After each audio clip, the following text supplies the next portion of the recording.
Hello and welcome to another episode of Literary Liberation Podcast. Today we will be discussing, analyzing, and reviewing You Weren't Meant to Be Human by Andrew Joseph White.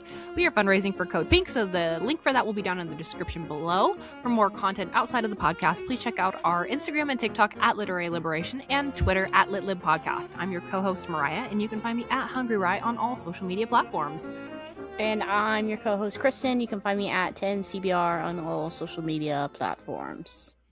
This is our, what month is it? April? Our April book club read. This month we wanted to do, April is Autistic Awareness Month, so our poll had only autistic authors on it, and for some reason we wanted to make it extra difficult and only did horror autistic authors, and this is what ended up winning the poll, which this is personally my second Andrew Joseph White novel. But I like the other one more. Not to spoil it, but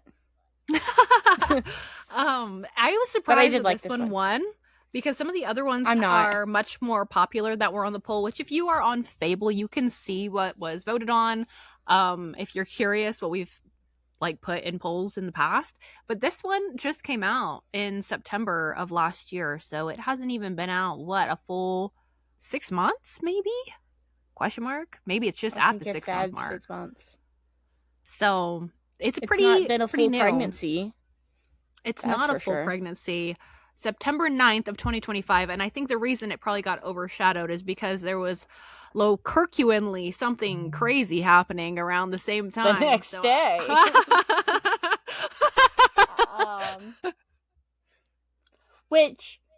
So I'm not surprised this one. You said you're surprised this one, which I wonder if other people have already read the other choices that we had, but I feel like I've seen so many people talk about this book specifically on my For You page, but I also see a lot of people talking about Andrew Joseph White's work specifically, so he's kind of like an author that's always been in the realm of book talk that I read.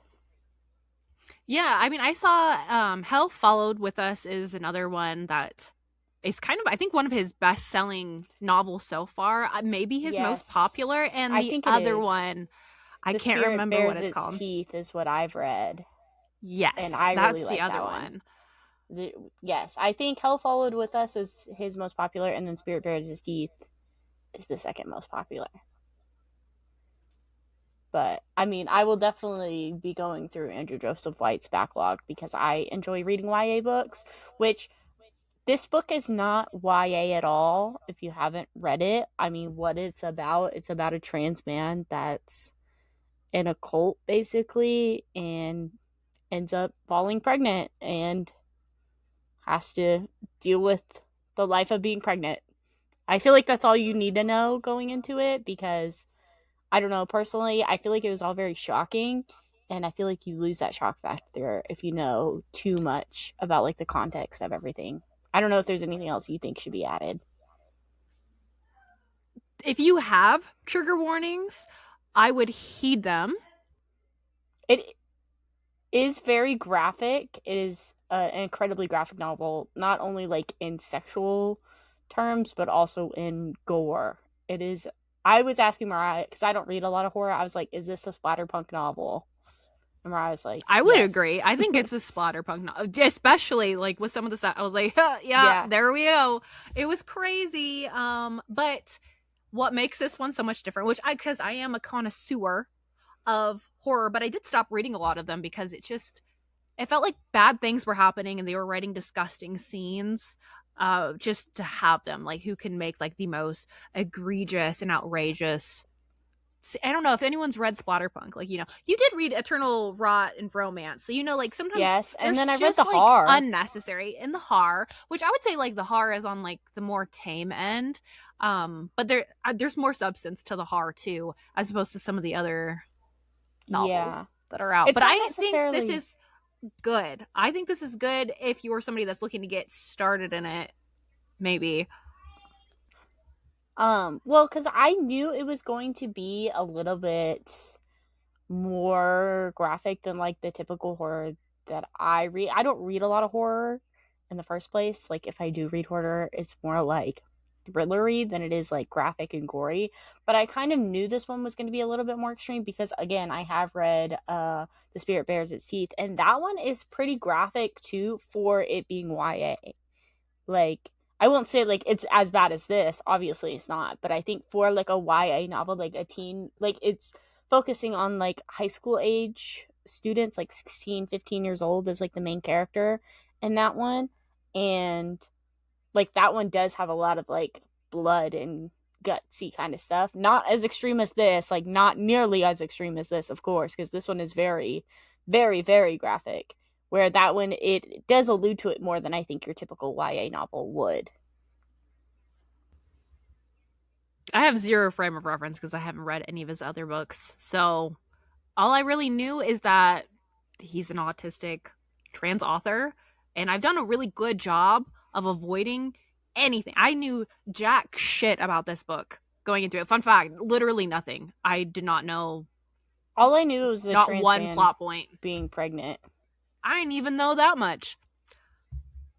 Everything was a surprise to me, which is great, which I think is fun. And I think had I seen more reviews, I don't know if I would have liked it as much. I think that's like the beauty of going into a book blind. And in judging by like the average ratings, I can tell it's kind of getting some conflicting points from people. Like it has a 3.8 star average on Goodreads with 11,000 ratings and 3.8 thousand written reviews. So it's not the most rated book we've ever read, but for being out for 6 months, I mean, it's pretty solid, but also sitting in that 3.75-ish range is usually where books either people really love them or they really hate them. I feel like those are like the books that people were like, this has changed my brain chemistry, or why the fuck did I waste my time reading this? I don't know why, but that is the rating range on Goodreads, where if you go into the reviews, which I didn't do that for this one, but typically making an assumption here. Since the genre too, I think horror is intentionally very divisive, right? So like you have people that are obsessed with like blood and guts, which I feel like, not that I've read a lot of horror novels, but I've read a couple obviously, but I feel like this one is better than most that I've read because it's on like that level of kind of like the Buffalo Hunter Hunter in a way, where it has actually really important and good social commentary, and even like the horror kind of does. I don't think the horror nearly does it as well, but that's one thing that I feel like is what's so divisive about this, because I bet a lot of people go into, I feel like the target demographic of like horror readers, they're always like books aren't political sort of thing. Like that's like the audience, even though the audience I think is inherently wrong from that perspective. And this is a very political novel. Maybe it's like the Bret Easton Ellis effect because of like American Psycho, and that kind of set a really huge bar, because that book is extremely graphic. Like that is extreme horror.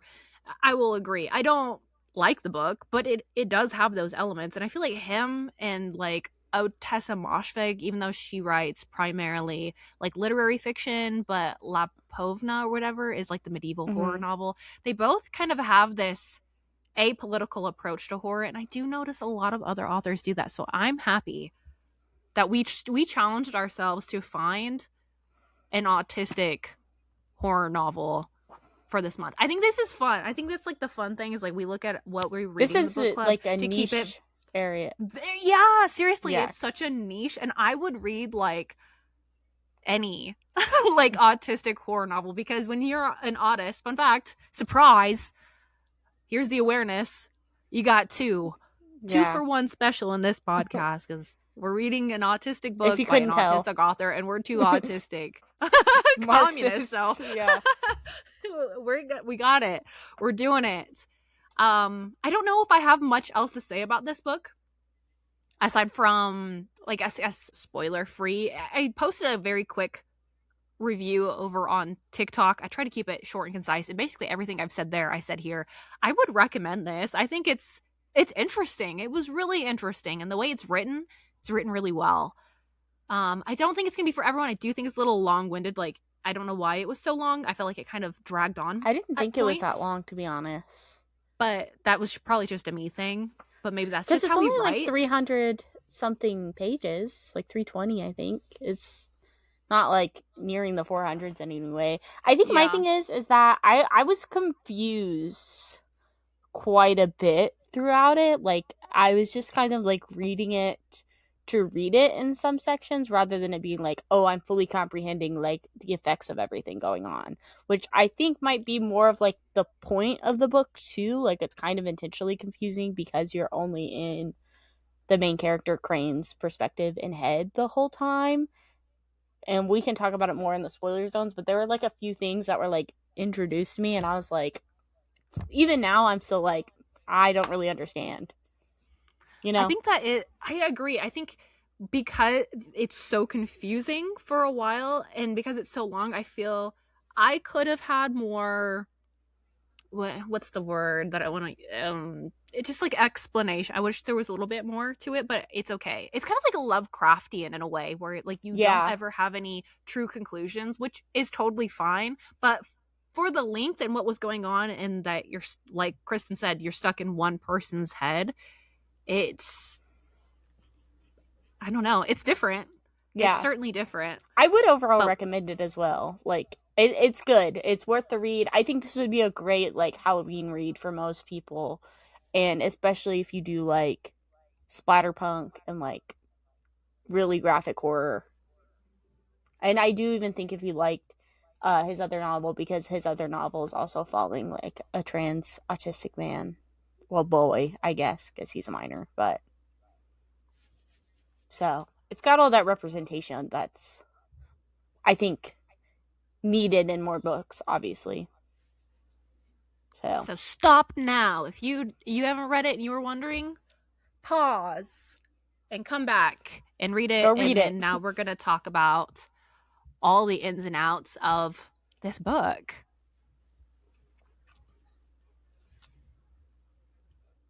Well, because this is not even the first cult book that we've read specifically on this channel. Is this the second, I guess, technically? Or is there more that I'm not thinking of? What's the first one? The Unworthy? I mean, I guess. I thought they were like Catholic in my head. Because it was like nuns. I guess technically they were a cult. If we're taking it in consider like of like new religious movements, but this was weird because I remember, so I read through a little bit of the good, so I lied I do know a little bit. I did say that it was like a combination of like Alien meets Midsommar, I believe is what the description on Goodreads had said, and I don't quite know.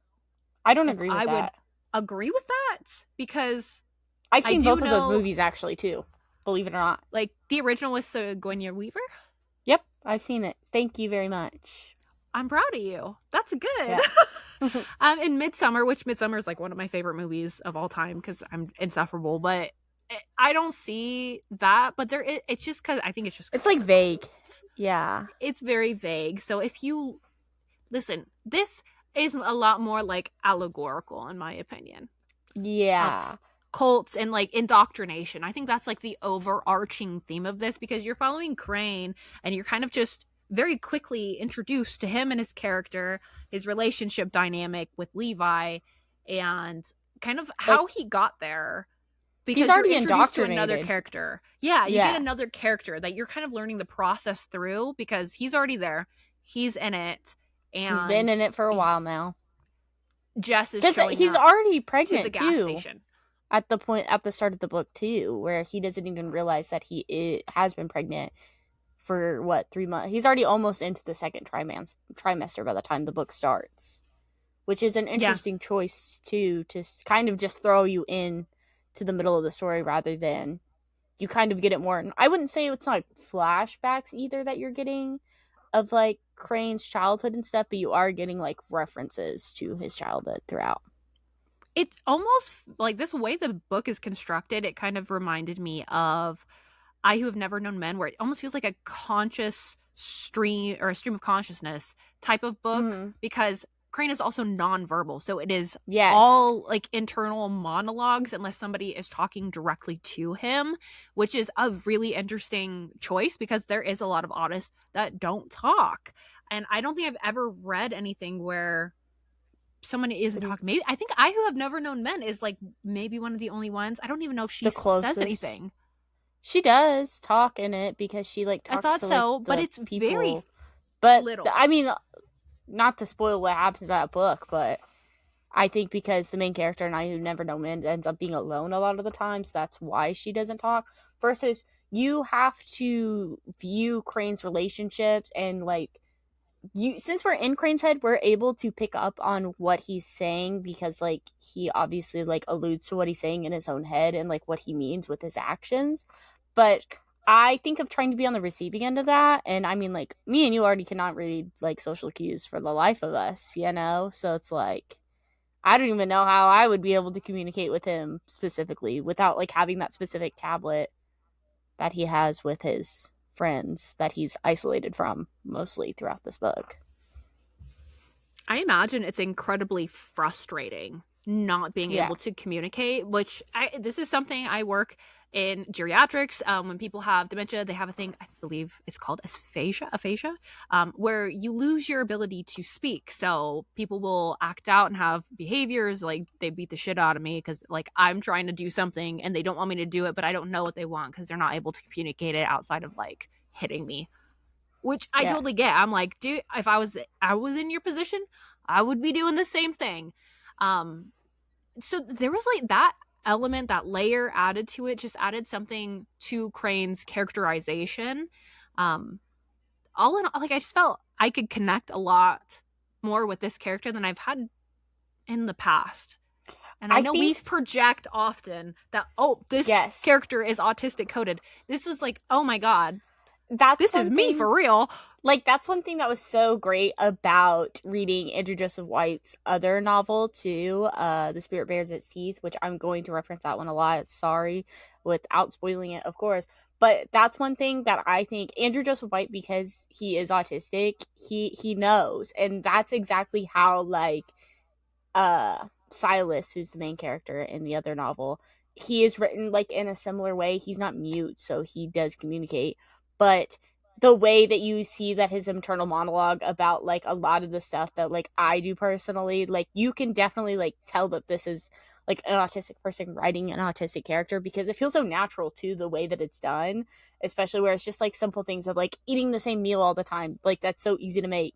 And that's like your comfort meal because you know it's always going to taste one consistent where there's no mixed up like different whatever could be the chicken cooked a little less or something like that because like I think Crane's main meal is like mac and cheese and so it's always like boiling noodles and then putting the noodles with the packet and it's always very like repetitive and easy that I think a lot of autistic people that's why they're drawn to like specific foods that they're gonna eat all the time and it's really casually mentioned. That's so nice, which I mean like the people around Crane are aware that he's autistic too. Maybe if they haven't even like specifically been like, oh, he's autistic, but it is like at least like Levi and like the people that are like within the Hive, they maybe don't know that he's specifically autistic, but they know that something's different about him. Like he's not completely like neurotypical within this Hive. And that's one reason why he's drawn to the Hive too, is because they're so accepting of anybody and everything, right?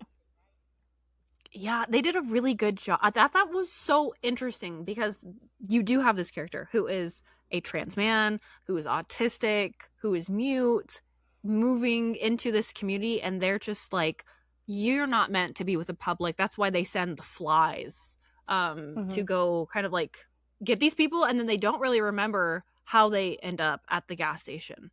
They just walk and walk, and then they just, oh, I'm here.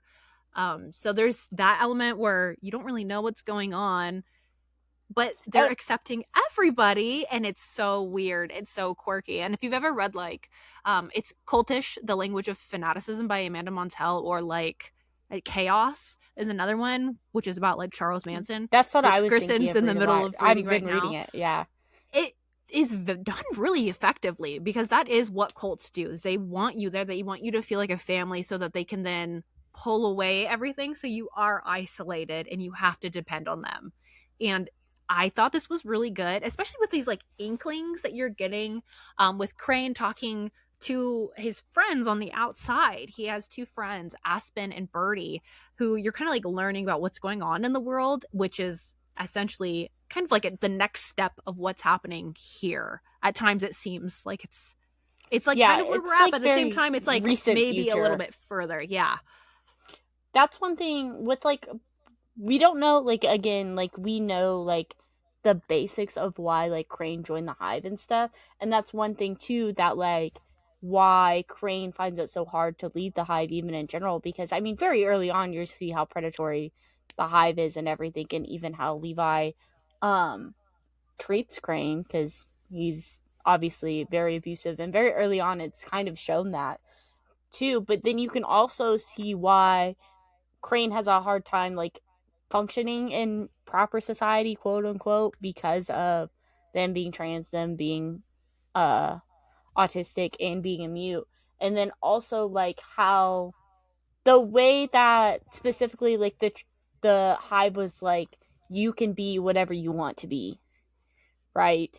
And in this society, this world that we're living in, I mean, especially within the United States now, and then in the context of the story, they're passing like more stricter abortion bans, like stricter queer laws and stuff like that, because that's what Birdie and Aspen are constantly like texting the group, even if Crane doesn't have whole conversations really in the text. Which I thought like, obviously I do think this is like an allegory for like cults and things like that, but to me the Hive felt very like much of a critique of liberalism. I don't know if you got that at all. I didn't know how you wanted to get, because I think the Hive is so interesting throughout the entire process of this, because I think ultimately like the Hive and its function and utility is something that readers are kind of left trying to figure out, like precisely why they are forcing people to get pregnant. And you don't really know anything about the Hive, you just know that it has to like bite you. And yeah, I don't know, it's not really clear what happens. I think that's what leads into the confusion of it too, the whole time of like what precisely that means. And then in my head I was like, okay, it could be an allegory for people joining the alt-right, like how like there's just so many different facets of the alt-right, and especially nowadays, like we're going to be seeing a lot more like queer fascists come into fruition. I mean, look at like the queer Zionist. Like that's a big thing, you know? Like they're like, no, we need to decimate Gaza because they're actually homophobic. Like it's crazy the links that they'll go. So I feel like the Hive it's amorphous. It's not meant to make sense, and that's why I thought like fascism would be kind of like the closest connection. But I could definitely see like liberalism. It's like any sort of thing, but because you know, like because liberalism is adjacent to fascism. Because if you scratch a liberal, you get a fascist. Yeah. Well, because I think like a lot of the time too, because like it read more liberal to me than specifically fascist, which again, like we know that liberalism does nothing to deter fascism. And like, while you may view liberalism as being so great because gay people get to get married, or gay people get to be trans if they want to be, like that's one thing that this Hive is like, oh, we don't care about that, you know, that's not something that we view negatively. But then the second that Crane is pregnant and is like, I don't want to be pregnant anymore, the Hive's like, actually, we don't care. Yeah, you know? They like cut off all like the HRT. They're cutting off like Crane's ability to travel outside of the state. So like you could almost make it like it's a policing force. It's a very carceral enigma that entity is, which is so interesting because like it's supposed to be this thing that is like comforting and loving and meant to support you, and to have that rug pull. I mean, that's essentially like, I mean, I don't think it's far-fetched to suggest that fascism has some like cult-like tactics, because that's just like how fanaticism functions. I'm telling, like the language of fanaticism by Amanda Montell, even though like she's like I don't know, she is a rad lib at best. That book is great of like getting people. You mean rad lib at worst?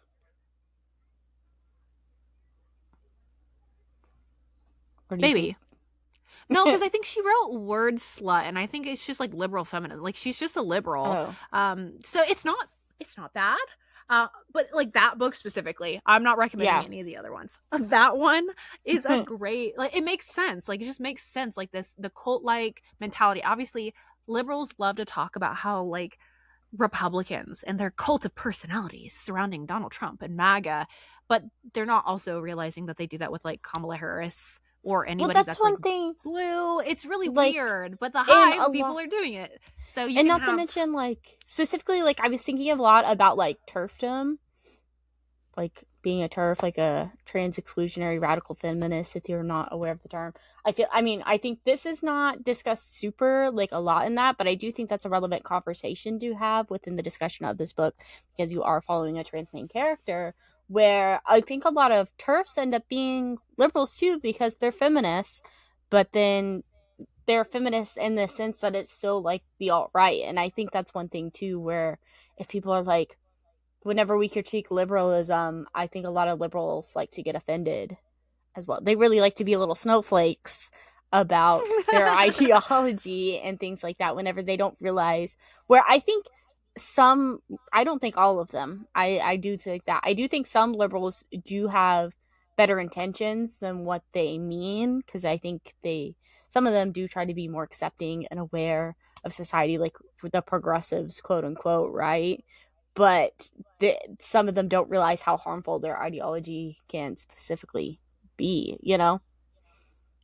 yeah, it's American politics is interesting, and I think that's what makes this so good and interesting is the amount of layers. And I'm glad that you agree with the comparison to Buffalo Hunter Hunter by Stephen Graham Jones, because there is like it's not obviously that one is about colonialism and vampirism and white supremacy, whatnot, but they're done in such similar ways. Like if you like one, you'd like the other. And I'm glad that like Yes. whatever this is going to be in a call, I can imagine it being called like speculative horror, not just like speculative fiction. Like this is Yeah.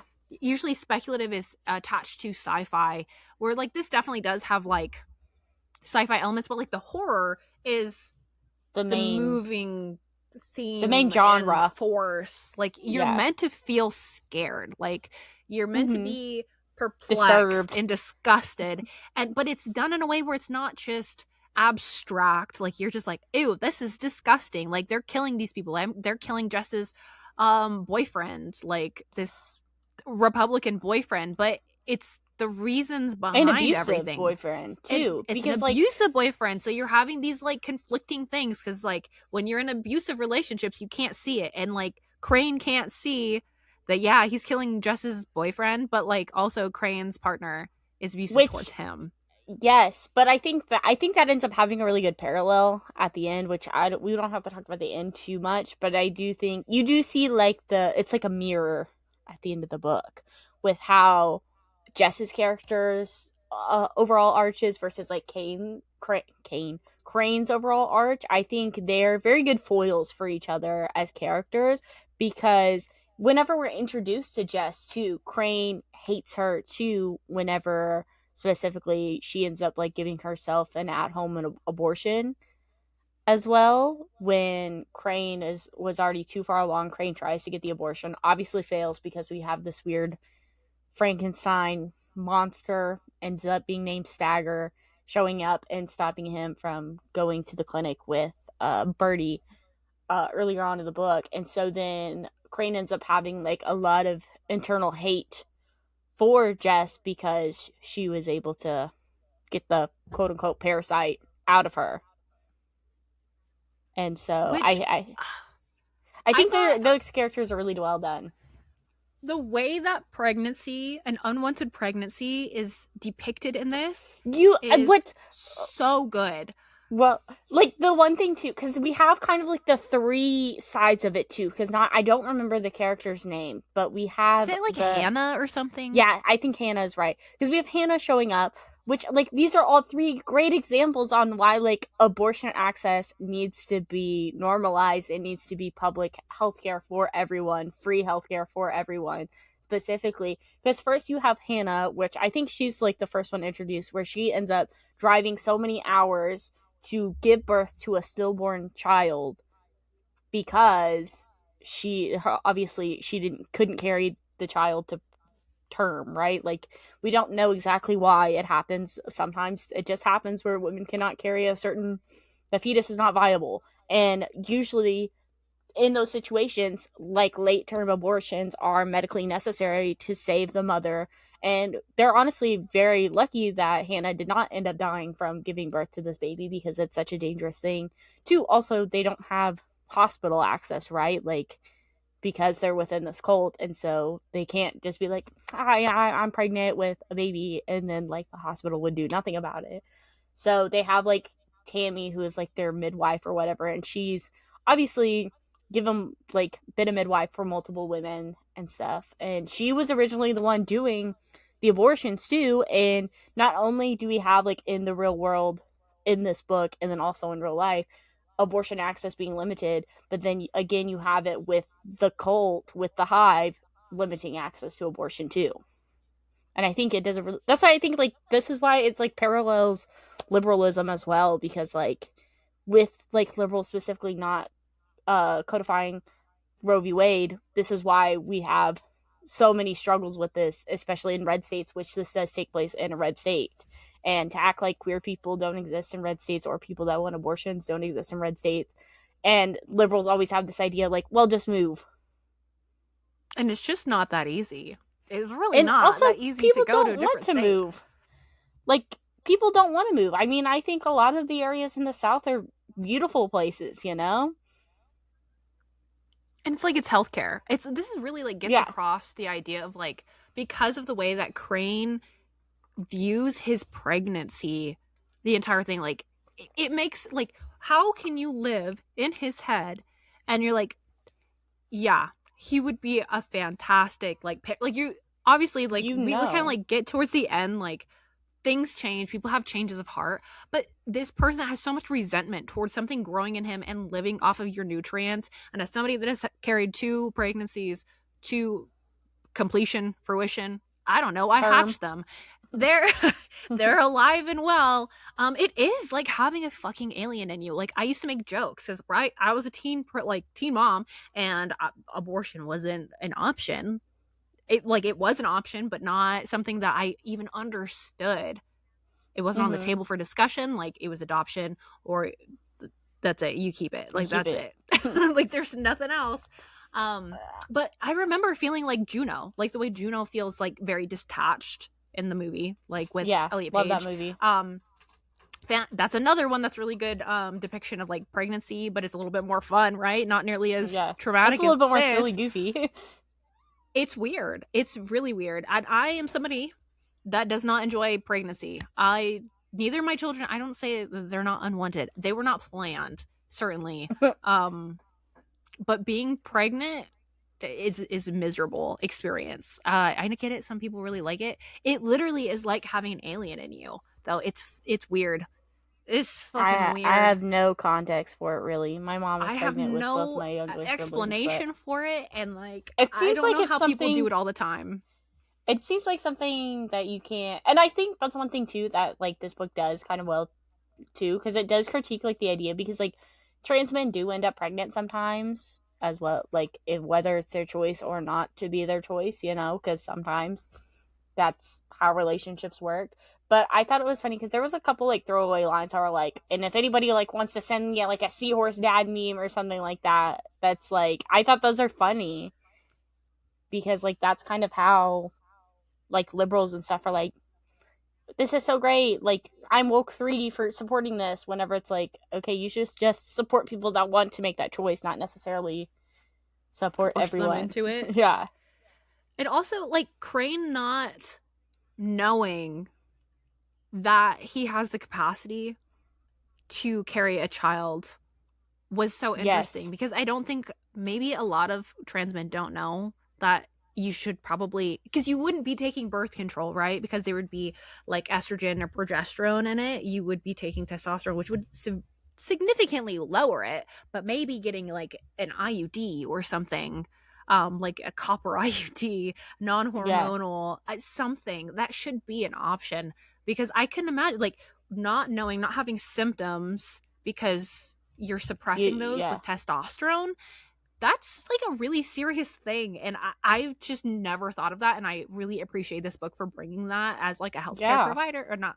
I don't know if I'm a provider. Technically, I just work in healthcare. Let me redact that. But I feel like this is something that we should know. We should be taught. Yeah. And that's not something that I was ever taught. No, I don't think, I mean, again, that's something I think, like, within our biases, too, where we wouldn't be aware of that specifically because it's not something, like, Mariah and I do not take testosterone specifically, so this is not something that would necessarily infect our personal lives within that, so it's not something we think of. And that's, again, why it's so important to read books and things that are outside of what your perspective and what you know, because it does give you that opportunity to learn. Because I, of course, I didn't think about, like, I would think just like anybody else that, like, you're taking testosterone, you wouldn't think that it would affect, like, make it so that you would be able to get pregnant still. But alas, I'm sure it does happen. Obviously. You know, it's crazy. It's crazy. Yeah. That's like the human body added layers to this is like the horror of it, of like this realization that, oh shit, because you know that like there's a lot of trans men that haven't had bottom surgery and they still just utilize the organs that they have in the shape that they are, and like there's nothing, but like you should know that. And there's just so many elements of this that are like scary, that are not just the gore. Yeah. Well, because, I mean, like, you have one, like, the political element of it, too, where you see, like, because, I mean, and also Creighton's not the only trans character in this story, because you have Aspen, who's also a trans man, that is vaguely discussed in it, but it's more of, like, this is what life was like if you're good. Like, you know, like, if you have the good side of not having to deal with, which I think that's one thing, too, I didn't necessarily love about this book towards the end. It's, like, the ending was crazy, but then it's a little bit, I don't want to say utopian at the end, but it's, like, everything kind of works out. You know? And I feel like whenever you're reading a horror novel, or, like, watching a horror movie, the kind of whole thing is that, like, it doesn't work out sort of aspect that I think is more interesting. I didn't know what to expect with the end of this, and honestly, I kind of don't remember the little. It's not, what is it? It's called postpartum. It's not even called epilogue. I don't really remember a lot. I just remember it. Like, I remember everything. It was only like a page long. It was only like a page or two. Yeah, it wasn't very long. Well, because basically, what ends up happening is Crane obviously is forced to give birth. And this is after, like, I think Crane, with it throughout the pregnancy and as, like, the third trimester happens, Crane realizes how, like, abusive the situation there is in. And we didn't even talk about, like, stagger, which that thing, I don't know what you want to call it, because it's just, like, the embodiment of the worms. That character was really, really confusing to me, and I did not understand it, because it's like the Hive, but it's not the Hive. Right? I don't know. Like, that is okay. It has its own, like, opinions. Right? But also, like, we're kind of under the impression that it's like a hive mind. Yes. But then also, like, possibly there's some sentience of whatever, like, this section that broke off. I don't really know. I think that wasn't really flushed out as well. So, like, that took away, like, a half star for me. Yeah, that's really didn't understand Stagger's character. That's how I felt, it was too. Nice. Like, Crane definitely needed something to get through the pregnancy. So maybe it was just, like, the Hive's best qualities manifested into the light at the end of the tunnel. Being. I don't know. And even, like, the end with them, like, you kind of figure out that all the Hive wanted was a vessel so that it could feel the sun.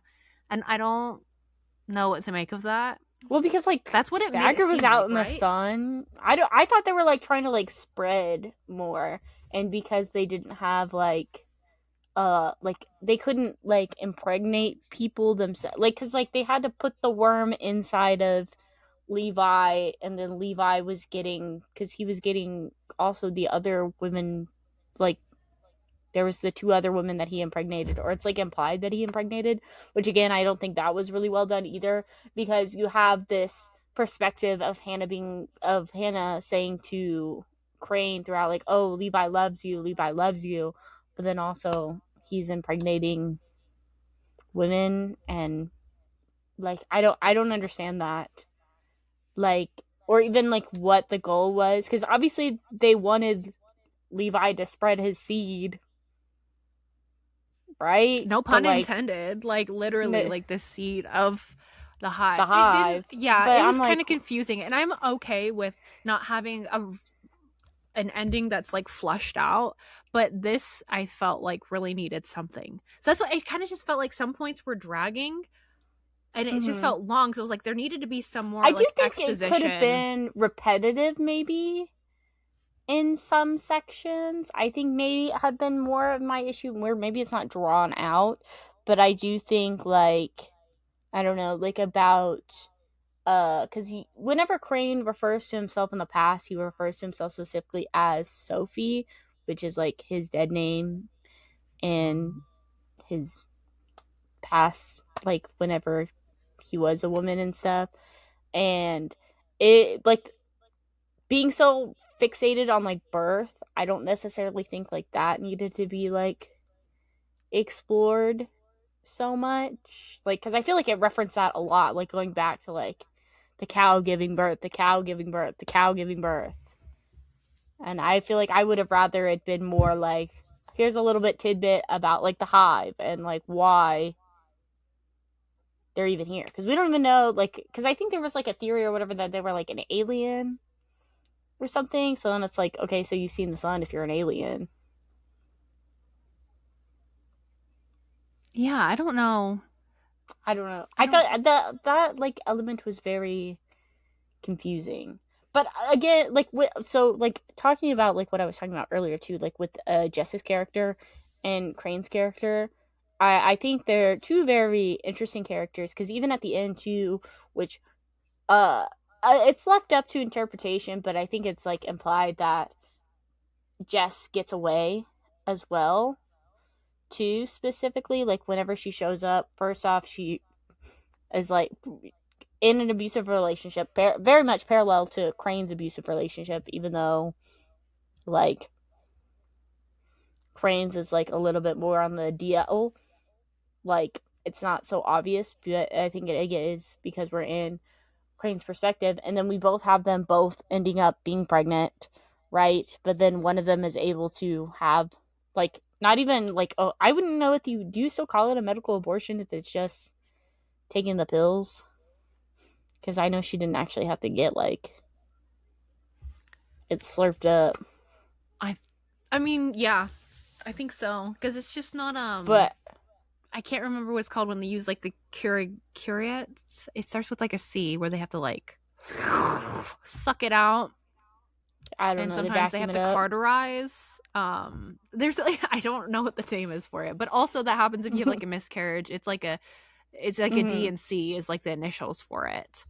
Dilation and something with it. I'm sorry, I don't fucking remember. I don't know what it's I've never called. had an abortion, so not yet anyways. Just kidding. Unless but so then you kind of have like their characters. They're still very much in the parallel, because obviously they both wanted to have that choice, but one person did not get that choice and the other one kind of got forced into that choice because of the mutilation that she did to herself to try to do an at-home abortion, which is what happens whenever you limit abortion access, guys. So maybe don't do that. Um, and Which I then thought was a really cool thing to okay, not like it's a cool thing to have. Let me, somebody's gonna clip that. But like self mutilation, right, is a resounding theme throughout this as well, because Crane, before transitioning, only wanted to catch himself on fire. mm-hmm. Like he wanted to self immolate. Like that was his burn thing. his skin off. And Specifically his face, though. there's a lot of instances of this where it's like self-harm and whatnot, but like of that, and I think it's like why gender affirming care and like reproductive justice and like just general like liberation of like folks from patriarchal oppression is like such an important thing to have that crossover, because you're having Crane who's like, oh, I'm going to burn myself if I can't be my truest self, and then you're having Jess who like mutilated her insides to eradicate this unwanted pregnancy that they don't even know what it's going to be. They don't know what it's going to turn into. If it's going to be a worm that's going to be born, they have no fucking clue what's going to happen. And I think that's such an interesting thing because it does happen. People do really horrible things to themselves, which is like, this is the moment where we have like the graphic and also the social commentary like meshed together, and it's done so well. It's done so well. This could have been like a 6-star read if it had like a couple more things for me, but it's so fucking good. And like the end, oh my god, it took me by surprise. I didn't know what the fuck was gonna happen. Well, because like obviously, because you have where it starts where Crane is obviously in labor and they have to go to Tammy's to give birth, or they end up going to the gas station for some reason. Don't ask me why. I don't know. They have to do it in front of the Hive because that's where like the Hive lives, is in like the closet. But I don't understand. Wouldn't they have known that before? Because there was specifically a scene where Tammy's like, "Oh, well, you're gonna give birth in my bathtub because it's deeper than yours." So I was like, I don't know what's going on. Mentioning that, maybe the Hive changed their mind. I guess, I don't know. But then you have like Crane going out and like getting some fresh air while they're in the active labor, because obviously it ain't popping out right this second. And then you have where they end up with Levi's keys, and even Jess is like, "You could come with me. Let's leave. Let's get out of here. This place sucks." And Crane's like, "No, but you go."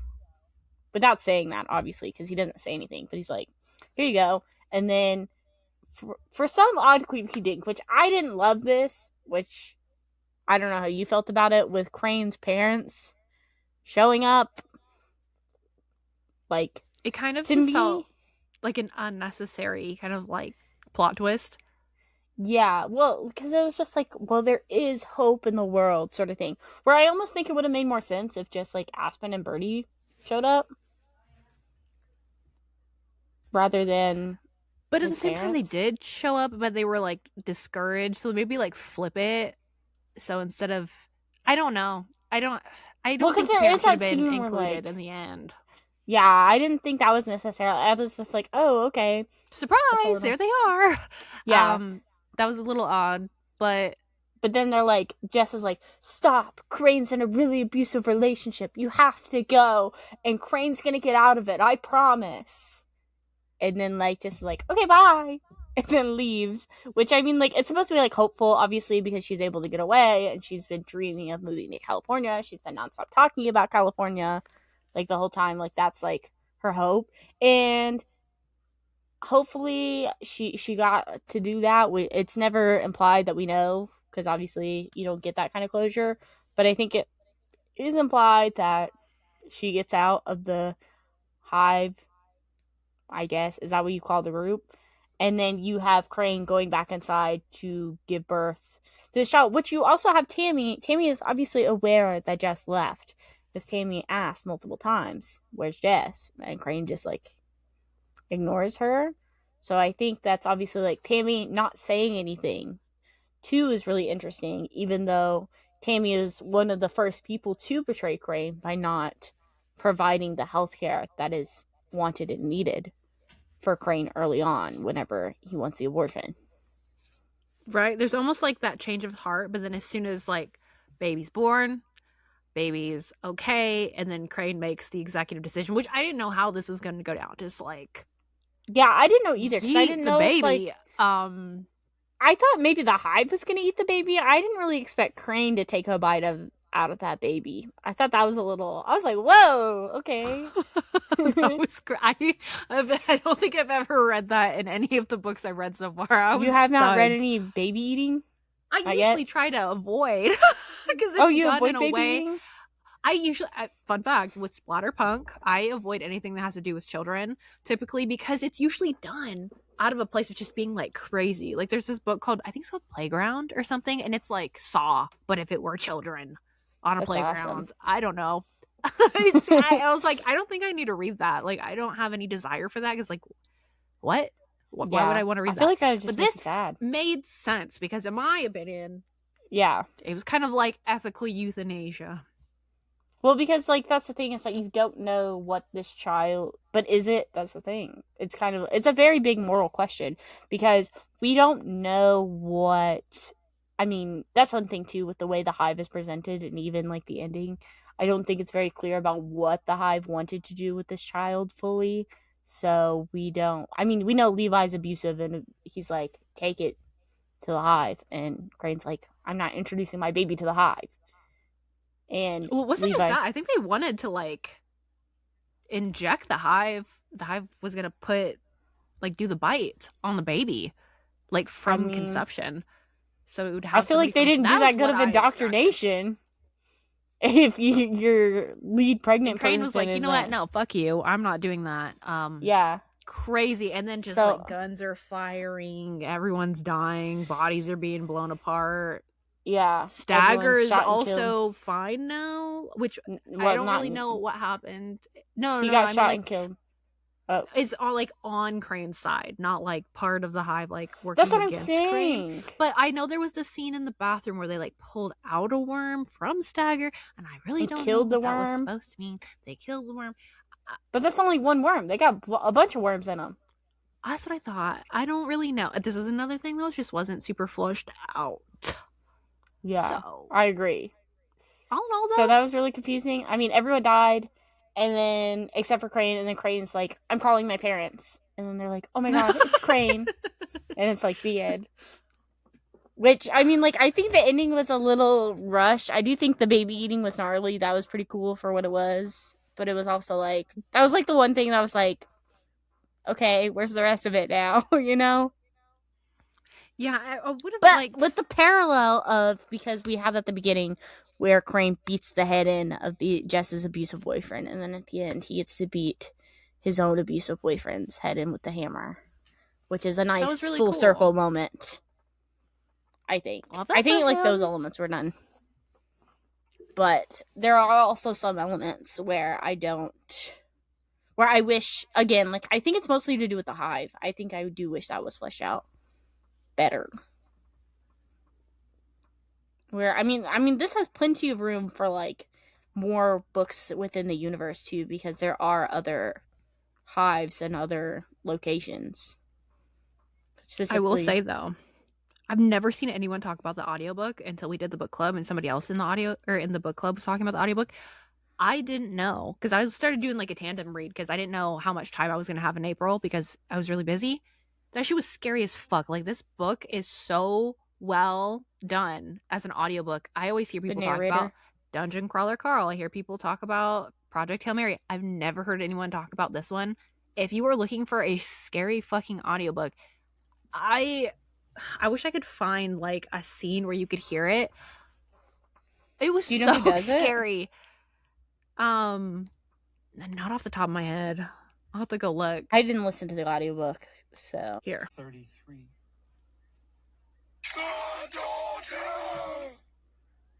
The Hive cries. Oh, daughter, how beautiful, how perfect. wow. I didn't listen to it initially, so it was like the first 25% of the way in. And then I'm like holding my book and listening to it. It's like late at night. And I hear that and it like jump scared me.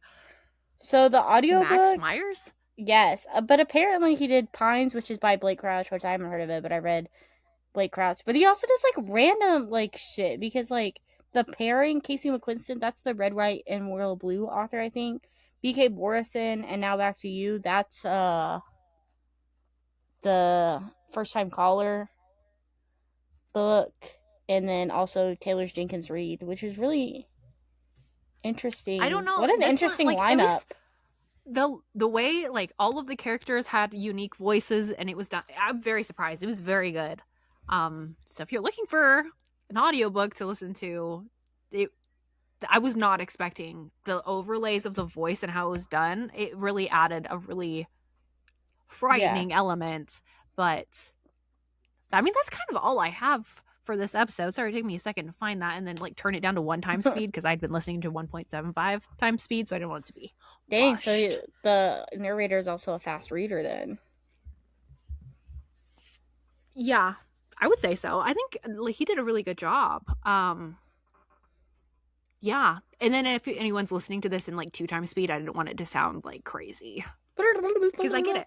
I get it. We already talk fast, but if you need it a little bit faster, I got you. I respect you.